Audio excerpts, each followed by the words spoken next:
Hello dear students, welcome to our YouTube channel Medico Nursing classes.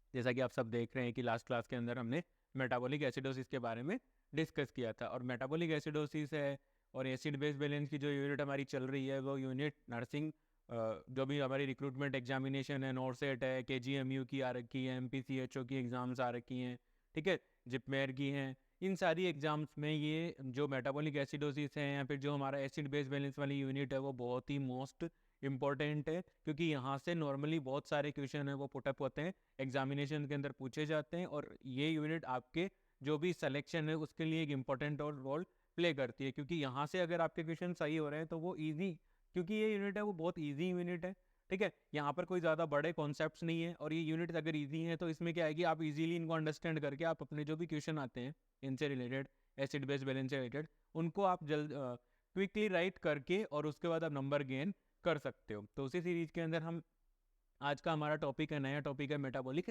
Alkalosis, ठीक है। तो आइए आज की क्लास शुरू करते हैं मेटाबॉलिक एल्केलोसिस। तो मेटाबॉलिक एल्केलोसिस स्टूडेंट्स क्या होता है? मेटाबॉलिक एल्केलोसिस एक ऐसी सिचुएशन है। मेटाबॉलिक एल्केलोसिस क्या है? मेटाबॉलिक एल्केलोसिस एक ऐसी सिचुएशन है जिसके अंदर क्या होता है, हमारी बॉडी की जो बॉडी फ्लूइड्स होते हैं, ब्लड की जो पीएच है वो इंक्रीज हो जाती है मोर देन 7.45। ब्लड की जो पीएच है वो इंक्रीज हो जाती है, ठीक है, ठीक है। तभी जाकर के एल्केलोसिस की कंडीशन आएगी, पीएच है वो इंक्रीज हो जाती है, ठीक है। और साथ के साथ ब्लड के अंदर बाइकार्बोनेट आयन होते हैं, बाइकार्बोनेट आयंस, उनका जो लेवल है वो क्या हो जाते हैं, इंक्रीज हो जाता है। और बाइकार्बोनेट आयन का नॉर्मल लेवल कितना होता है स्टूडेंट? जल्दी से कमेंट करके बताइए, ठीक है। बाइकार्बोनेट आयंस का जो नॉर्मल लेवल होता है वो होता है 21 to 28 milliequivalent per litre. ये नॉर्मल बाइकार्बोनेट HCO3 आयन का नॉर्मल लेवल होता है। तो ये जो लेवल है in case of metabolic alkalosis, H3O ion, HCO3 ion है वो हो जाएंगे more than 28 milliequivalent per litre, वो हो जाएंगे more than 28 milliequivalent per litre से ज़्यादा हो जाते हैं। तो वो मेटाबॉलिक एल्केलोसिस की एक सी सिचुएशन है जिस सिचुएशन के अंदर क्या हो रहा है, हाइड्रोजन आयन है वो तो कम हो जाएंगे, H+ आयंस क्या हो जाएंगे आपके, डिक्रीज हो जाएंगे, ठीक है। H+ आयन का जो कंसंट्रेशन है वो डिक्रीज होगा तो क्या हो जाएगा, पीएच आपकी हो जाएगी इंक्रीज, ठीक है जी। और दूसरा क्या होगा, जो बाइकार्बोनेट आयन है वो क्या हो जाएंगे, उनका लेवल हो जाएगा इंक्रीज। तो ये जो सिचुएशन जब क्रिएट होती है, ठीक है, और इस सिचुएशन के अक्कर होने का, क्रिएट होने का, ठीक है, अपीयर होने का जो मेन इशू है वो होता है हमारा डाइजेस्टिव इश्यूज होते हैं, ठीक है। डाइजेस्टिव इशू जैसे कि वॉमिटिंग वगैरह, ठीक है, बहुत ज़्यादा वॉमिटिंग हो जाती है उस सिचुएशन के अंदर, बॉडी से एसिड है वो बाहर निकल जाता है, क्योंकि नॉर्मली हम सब देखते हैं कि स्टमक के अंदर, स्टमक के अंदर हमारे क्या होता है, HCl होता है। और जैसे वोमिटिंग करेंगे तो वोमिटिंग में नॉर्मली क्या होता है, जो भी गैस्ट्रिक कंटेंट होते हैं, गैस्ट्रिक कंटेंट होते हैं वो क्या हो जाते हैं, बाहर निकल जाते हैं, ठीक है। गैस्ट्रिक कंटेंट्स कहाँ चले जाते हैं, बाहर निकल जाते हैं, माउथ के थ्रू वो वोमिटिंग के दौरान बाहर निकल जाते हैं। जिस वजह से अगर हम बात करें तो यहाँ पे क्या हुआ, जब वोमिटिंग हो गई किसी भी इंडिविजुअल को तो उसमें क्या हुआ, एसिड है वो बाहर आ गया, एसिड है वो क्या हो गया, डिक्रीज हो गया, ठीक है। तो अब बॉडी के अंदर क्या बचा, एल्केलाइन। तो एसिड बाहर आ गया तो एल्केलाइन का लेवल है वो नॉर्मली क्या हो गया, ऑटोमेटिकली इंक्रीज हो जाता है। तो ये है मेटाबॉलिक एल्केलोसिस। तो मेटाबॉलिक एल्केलोसिस एक ऐसी सिचुएशन है जिसके अंदर क्या होता है, बाइकार्बोनेट आयन का लेवल है वो तो इंक्रीज हो जाता है, H+ आयन का जो लेवल है वो डिक्रीज हो जाता है, और ब्लड की जो पीएच है वो इंक्रीज हो जाती है, ठीक है। और मोस्ट कॉमनली इसके होने का जो रीजन होता है वो होते हैं डाइजेस्टिव इश्यूज। मेटाबॉलिक से रिलेटेड है, इसका मतलब है जीआई सिस्टम से रिलेटेड यहाँ पे इश्यूज होंगे। उसी कंडीशन के अंदर आपका मेटाबॉलिक एसिडोसिस, मेटाबॉलिक एल्कलोसिस है वो होने के चांसेज होते हैं, ठीक है। तो ये है मेटाबॉलिक एल्कलोसिस के बारे में। आई होप आप लोगों को समझ में आया होगा। अगर किसी भी स्टूडेंट को कोई डाउट है तो प्लीज़ मुझे कमेंट सेक्शन में जरूर बताइए। मेटाबॉलिक एल्कलोसिस के होने का एक रीज़न और हो सकता है, ठीक है। वो रीज़न क्या हो सकता है, वो रीज़न ये हो सकता है स्टूडेंट्स कि हो सकता है कि आपकी बॉडी H+ आयन को बहुत ज़्यादा एक्सक्रिएट कर रही है, बहुत ज़्यादा एक्सक्रिएट कर रही है थ्रू रीनल, ठीक है। H+ आयन और HCO3 आयन उसको क्या कर रही है, रिटेन कर रही है, ठीक है, बहुत ज़्यादा रिटेन कर रही है। किडनी की बात कर लें तो उस सिचुएशन के अंदर भी क्या होगा, आपकी जो ब्लड की जो पीएच है, ब्लड की जो पीएच है वो क्या हो जाएगी, 7.45 से ज़्यादा चली जाएगी। 7.45 से वो क्या चली जाएगी, ज़्यादा चली जाएगी। तो इस सिचुएशन के अंदर भी आप देखोगे तो यहाँ पर क्या क्रिएट हो रहा है, मेटाबॉलिक एल्केलोसिस। यहाँ पे क्या क्रिएट हो रहा है स्टूडेंट्स, मेटाबॉलिक एल्केलोसिस क्रिएट हो रहा है। तो ये है मेटाबॉलिक एल्केलोसिस के बारे में। यहाँ पर नॉर्मली मैंने आपको बताया कि बाइकार्बोनेट आयन क्या होते हैं, इंक्रीज होते हैं। बाइकार्बोनेट आयन का जो लेवल है वो तो इंक्रीज हो जाता है, H+ आयन का जो लेवल है वो क्या हो जाता है, डिक्रीज हो जाता है। ब्लड की जो pH है वो 7.45 से ज़्यादा हो जाती है। तो ये सिचुएशन कंबाइनली क्या कहलाती है, आपकी मेटाबॉलिक एल्केलोसिस कहलाती है। ठीक है, तो अगर हम बात करें मेटाबॉलिक एल्केलोसिस की, मेटाबॉलिक एल्केलोसिस की अगर स्टूडेंट्स अगर आप बात करोगे तो इसमें क्या हो रहा है, आपकी जो pH है वो क्या हो रही है, इंक्रीज। याद रखिएगा जो अभी बता रहा हूँ वो सारा जो फ्लो चार्ट सा बनाएगा। ठीक है, जो तीनों कंडीशंस है उनको याद रखिएगा, क्योंकि ये आगे हमारे आगे आने वाले जो टॉपिक्स हैं, कंपनसेटरी मैकेनिज्म है, उसको अंडरस्टैंड करने में हमारी हेल्पफुल रहेंगे। ठीक है, HCO3 आयन का है, इंक्रीज होंगे। इन केस ऑफ मेटाबॉलिक एल्केलोसिस में ये क्या हो जाएंगे, HCO3 माइनस आयन है वो क्या हो जाएंगे, आपके इंक्रीज हो जाएंगे। H+ आयन्स क्या हो जाएंगे, डिक्रीज हो जाएंगे। तो ये सारा सीन कहाँ चल रहा है, ठीक है, ये सारा सीन है मेटाबॉलिक एल्केलोसिस के अंदर। और अगर यहाँ पे मैं CO2 की पार्शियल प्रेशर ऑफ CO2 के पार्शियल प्रेशर की बात करूँ तो वो रहेगा आपका नॉर्मल। ठीक है जी, तो ये सीन है मेटाबॉलिक एल्केलोसिस के बारे में। आई होप आप लोगों को समझ में आया होगा। आइए नेक्स्ट देखते हैं। नेक्स्ट स्टेज अगर हम बात करें, नेक्स्ट हम बात करते हैं मेटाबॉलिक एल्केलोसिस के कॉजेज की, कि मेटाबॉलिक एल्केलोसिस है वो उसके कॉज कौन कौन से कॉजेज हैं, किन रीजंस की वजह से हमारी बॉडी के अंदर मेटाबॉलिक एल्केलोसिस है वो होता है। तो उसका मेन रीजन है मेटाबॉलिज्म के अंदर डिसफंक्शन होना। बॉडी के अंदर मेटाबॉलिज्म का जो डिसफंक्शन है, मतलब GI tract dysfunction of metabolism, मतलब gastrointestinal system disturbance in metabolic alkalosis, disturbance in sorry disturbance in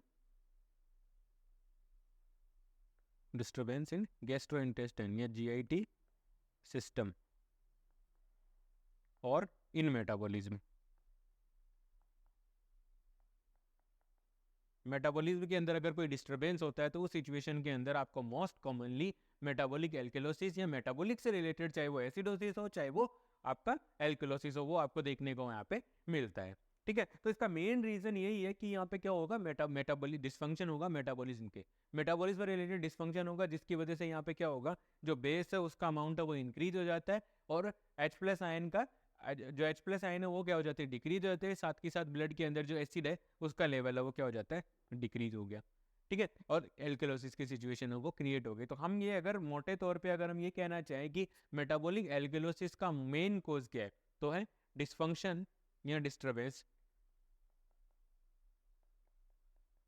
dysfunction in metabolism. कि मेटाबॉलिज्म के अंदर अगर डिस्टर्बेंस हो रहा है तो उस सिचुएशन के अंदर स्टूडेंट्स आप देखोगे कि वहां पे मेटाबॉलिक एल्केलोसिस है वो क्रिएट हो जाता है।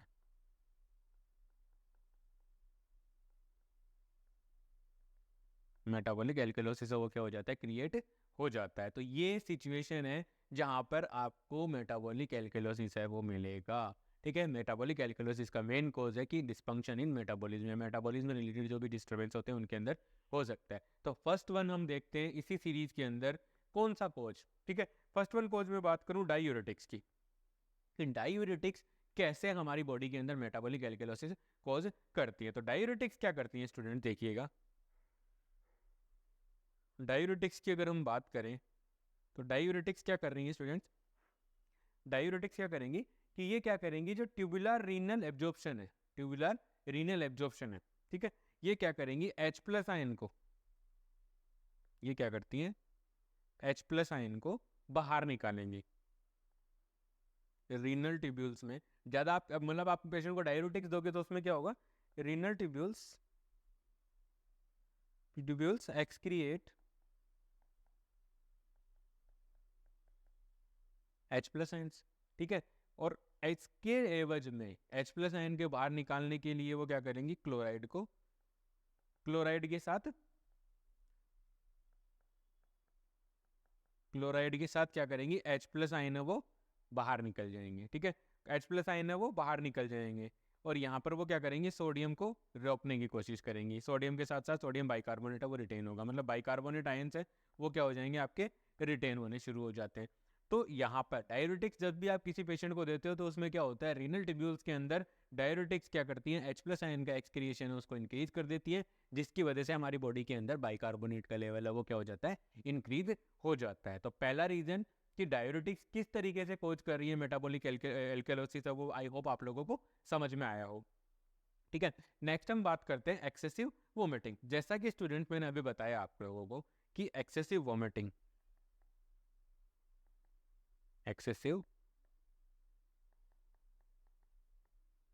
तो एक्सेसिव वोमिटिंग की अगर हम बात करें तो मैंने आपको पहले ही बता दिया है कि वोमिटिंग के दौरान क्या होता है, नॉर्मली यहाँ पर क्या प्रेजेंट होता है, HCl प्रेजेंट होता है। ठीक है, एसिड है, ठीक है, एसिड प्रेजेंट है।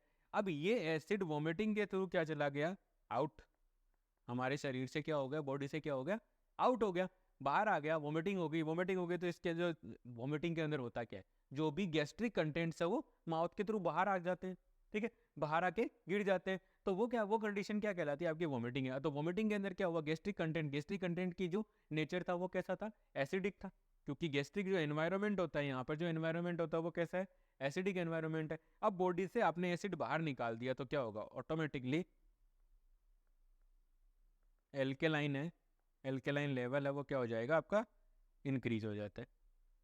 ठीक है, आई होप आप लोगों को समझ में आया होगा कि एक्सेसिव वोमिटिंग के अंदर कैसे कैसे मेटाबॉलिक एल्केलोसिस वो पॉज हो रहा है, क्योंकि वोमिटिंग हो गई, एसिडिक थी, वोमिटिंग कहाँ से हुई, गैस्ट्रिक, स्टमक से, स्टमक के कंटेंट वोमिटिंग में बाहर आते हैं नॉर्मली। ठीक है, तो अब स्टमक के कंटेंट एसिडिक थे, एसिड एनवायरनमेंट होता है स्टमक के अंदर, HCl प्रेजेंट होता है, उस कंडीशन के अंदर HCl जो भी तो प्रेजेंट था या जो भी कंटेंट थे वो एसिडिक थे, सारे एसिडिक कंटेंट वोमिटिंग के थ्रू कहाँ आकर के गिरे, बाहर आके गिर गए। अब बाहर आकर के गिर गए तो अंदर क्या बचा, एल्केलाइन, क्योंकि इंटेस्टाइनल सिक्रेशन और पेनक्रेटिक सिक्रेशंस क्या थे आपके, एल्केलाइन इन नेचर। ठीक है, तो उस सिचुएशन के अंदर क्या हो गया, यहाँ पे बाइकार्बोनेट का लेवल बढ़ जाएगा, साथ के साथ एल्केलाइन जो एनवायरनमेंट है वो वहाँ पे क्या हो जाता है, बढ़ जाता है, पीएच है वो क्या हो जाती है, इंक्रीज हो जाती है। एक तो ये हो गया। दूसरा अगर मैं बात करूँ स्टूडेंट्स,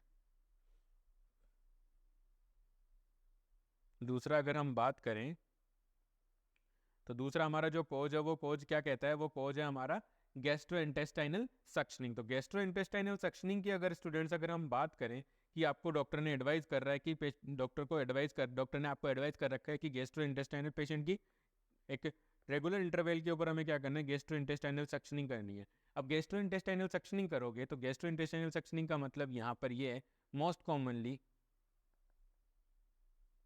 कॉमनली यहाँ पर क्या होगी, गैस्ट्रिक सक्शनिंग होगी, गैस्ट्रिक सक्शनिंग, जो भी गैस्ट्रिक कंटेंट है उनकी क्या होगी, सक्शनिंग होगी। गैस्ट्रिक कंटेंट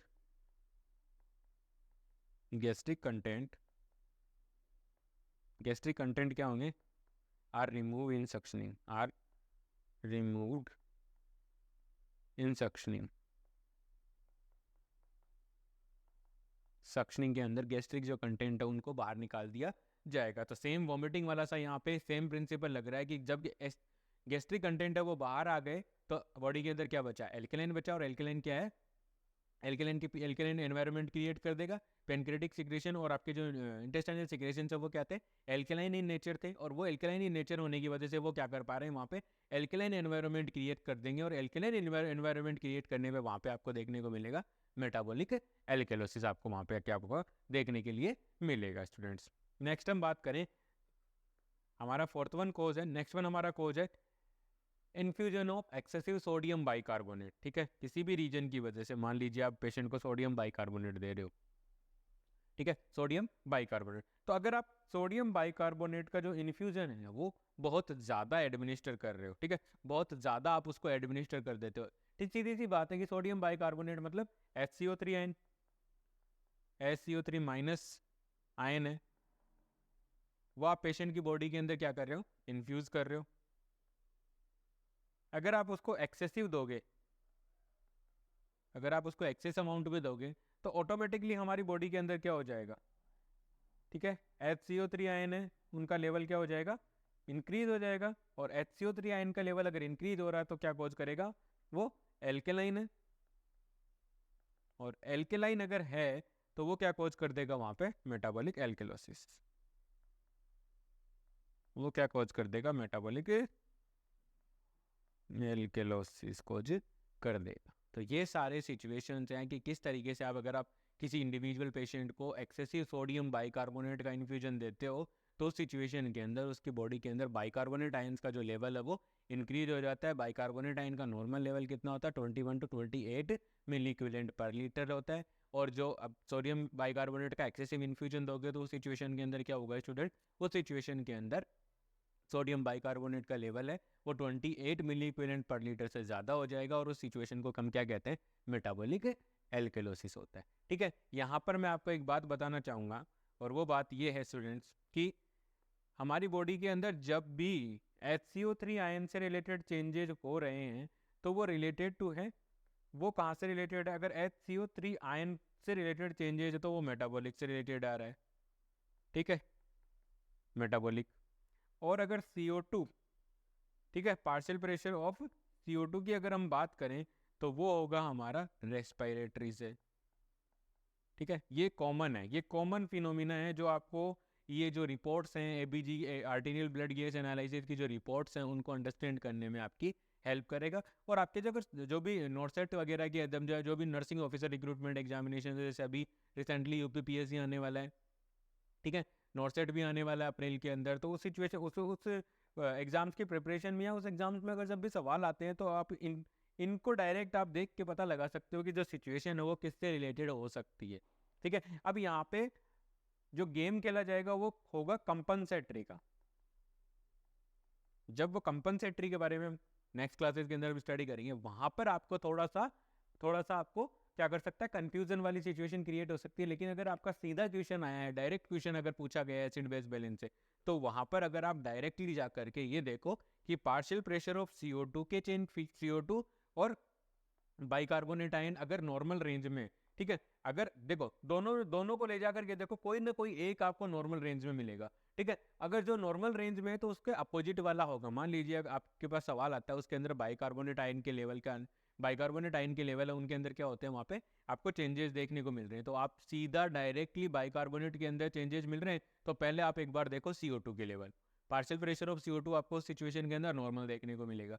और जब आपको वो नॉर्मल देखने को मिल रहा है तो इसका मतलब है कि अगर partial pressure of CO2 normal range में है तो इसका मतलब है कि जो कंडीशन है, जो आंसर होगा वो रेस्पिरेटरी से तो नहीं होना, वो रेस्पिरेटरी से तो नहीं होगा, क्योंकि चेंजेस कहाँ मिल रहे हैं आपको, बाइकार्बोनेट के अंदर। अब अगर बाइकार्बोनेट के अंदर आपको चेंजेस मिल रहे हैं तो सिचुएशन होगी किससे रिलेटेड, मेटाबॉलिक से रिलेटेड। अब वो आपको आगे जा करके देखना है कि वो मेटाबॉलिक में एसिडोसिस है या मेटाबॉलिक में एल्केलोसिस है। ये सिचुएशन आपको आगे जा करके समझनी होगी। ठीक है, आई होप आप लोगों को समझ में आ रहा होगा मेरे द्वारा प्रोवाइड किया गया लेक्चर। ठीक है, नेक्स्ट हम बात करते हैं नेक्स्ट कोज की अगर हम बात करें स्टूडेंट्स, तो नेक्स्ट कोज की बात है कि नेक्स्ट कोज है हमारा massive transfusion of wool blood. Massive transfusion of wool blood, हम ब्लड ट्रांसफ्यूजन के बारे में मेडिको नर्सिंग क्लासेज चैनल के यूट्यूब पे पहले ही स्टडी कर चुके हैं। जो भी स्टूडेंट रेगुलर क्लासेज ले रहे हैं उनको पता होगा। ठीक है, तो नॉर्मली हमने क्या किया, ठीक है, नॉर्मली हम क्या कर रहे हैं यहाँ पे जो हमारा सेकंड लास्ट जो कोज है वो क्या है, massive transfusion of wool blood. Massive transfusion of wool blood से कैसे मेटाबॉलिक एल्केलोसिस है वो कोज होगा। ठीक है, वो देखते हैं। Massive transfusion of wool blood में क्या होगा, नॉर्मली हमने देखा था कि जब भी कोई इंडिविजुअल ब्लड डोनेट करता है तो ब्लड बैग के अंदर एक एंटीकोएगुलेंट मिलाया जाता है, उसका नाम क्या है, प्लीज कमेंट सेक्शन में जरूर बताओ। ठीक है, ब्लड बैंक के अंदर जो एंटीकोएगुलेंट मिलाया जाता है उसका है सिट्रेट मिलाया जाता है। हमारी बॉडी के जो भी ब्लड है उस ब्लड को निकाल करके जिसने भी डोनेट, किसी भी इंडिविजुअल ने जो भी ब्लड डोनेट किया उसको जब डोनेट कर रहा है तो उस ब्लड बैग के अंदर क्या होता है, आप देखना कभी नोटिस करना, उस ब्लड बैग के अंदर एक लिक्विड भरा हुआ होता है और वो लिक्विड क्या होता है आपका सिट्रेट होता है। और वो क्या करता है, एक एंटीकोएगुलेंट का काम करता है कि जब ब्लड इस ब्लड बैग के अंदर आ जाएगा तो वो ऑटोमेटिकली अपने आप क्लोट ना हो जाए, उसको प्रिवेंट करने के लिए ये सिट्रेट एंटीकोएगुलेंट उसमें क्या किया जाता है, मिलाया जाता है। ठीक है, अब जैसे ही आप किसी पेशेंट के अंदर वूल ब्लड एडमिनिस्टर करोगे, वूल ब्लड एडमिनिस्टर, वूल ब्लड आप क्या करोगे, एडमिनिस्टर करोगे, और जैसे ही आप किसी पेशेंट के अंदर वूल ब्लड एडमिनिस्टर करोगे तो उसकी बॉडी के अंदर आपने क्या कर दिया, सिट्रेट भी साथ में जाएगा, वहां पर क्या होगा, सिट्रेट भी साथ में चला जाएगा। अब ये सिट्रेट है, तो ये सिट्रेट जब मेटाबोलाइज होगा, सिट्रेट लीवर मेटाबोलाइज सिट्रेट इन बाइकार्बोनेट। यहाँ पर ये बताना चाह रहा हूँ मैं कि जब सिट्रेट है, आपने क्या किया, इंडिविजुअल को, किसी भी इंडिविजुअल जिसको रिक्वायर्ड था उसको क्या किया, ब्लड ट्रांसफ्यूजन किया। ब्लड ट्रांसफ्यूजन के अंदर क्या हुआ, नॉर्मली जो एंटीकोएगुलेंट था उस ब्लड बैंक के अंदर वो भी पेशेंट की बॉडी के अंदर चला गया। अब वो पेशेंट की बॉडी के अंदर चला गया तो सिट्रेट चला गया। ठीक है, एंटीकोएगुलेंट क्या मिलाया था हमने, सिट्रेट मिलाया था। ठीक है, तो अब ये जो सिट्रेट गया है उसको लीवर क्या करता है, मेटाबोलाइज करेगा। लीवर मेटाबोलाइज करके, सिट्रेट को जब लीवर मेटाबोलाइज करता है तो लीवर क्या बनाता है, मेटाबोलाइज करके वहां पे बना देता है बाइकार्बोनेट।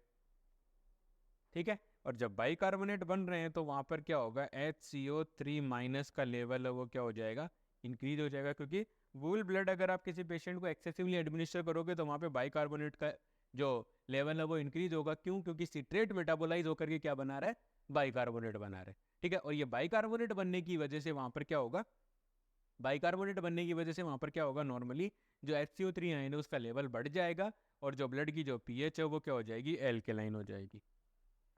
ठीक है, और दूसरा सिट्रेट है वो कैल्शियम के साथ बाइंड होकर के कैल्शियम सिट्रेट बनाएगा, और कैल्शियम सिट्रेट बना करके वो क्या कर देगा, रीनल के थ्रू एक्सक्रिएट कर दिया जाएगा और पेशेंट के अंदर हाइपोकैल्सीमिया हो सकता है। पेशेंट के अंदर क्या हो सकता है, हाइपोकैल्सीमिया। और अगर किसी पेशेंट को पुराना ब्लड चढ़ा दिया जाता है, पुराना ब्लड ट्रांसफ्यूज कर दिया जाता है, तो उस कंडीशन के अंदर पेशेंट के अंदर क्या हो सकता है, हाइपरकैलेमिया। हाइपरकैलेमिया मीन्स कि पेशेंट के अंदर पोटेशियम का जो लेवल है वो क्या हो सकता है, इंक्रीज हो सकता है। तो ये भी आप ध्यान रखिएगा। ठीक है, नेक्स्ट हमारा कोज है, उसके बारे में अगर हम बात करें, हाइपर एल्डोस्टेरोनिमिया। हाइपर एल्डोस्टेरोनिमिया का मतलब है कि जो एड्रेनल ग्लैंड से जो हार्मोन्स निकल रहे हैं वो हार्मोन्स नॉर्मली क्या करते हैं, रीअब्जॉर्प्शन का काम करते हैं। रीनल ट्यूब्यूल्स में जाने के बाद वो हार्मोन्स क्या करते हैं, रीअब्जॉर्प्शन का काम करते हैं। और रीअब्जॉर्प्शन के अंदर देखिएगा ये क्या करते हैं, हाइपर एल्डोस्टेरोनिमिया। ये हाइपर एल्डोस्टेरोनिमिया में क्या करेंगे, जैसे कि, ठीक है, जैसे ही ये हाइपर एल्डोस्टेरोनिमिया के अंदर क्या होगा, नॉर्मली जब एल्डोस्टेरोन का लेवल है, एल्डोस्टेरोन का जो लेवल है वो क्या हो जाएगा, इंक्रीज हो जाएगा। एल्डोस्टेरोन का लेवल इंक्रीज होने की वजह से वहां पर आपको देखने को मिलेगा स्टूडेंट्स, जो रीनल ट्यूबुलर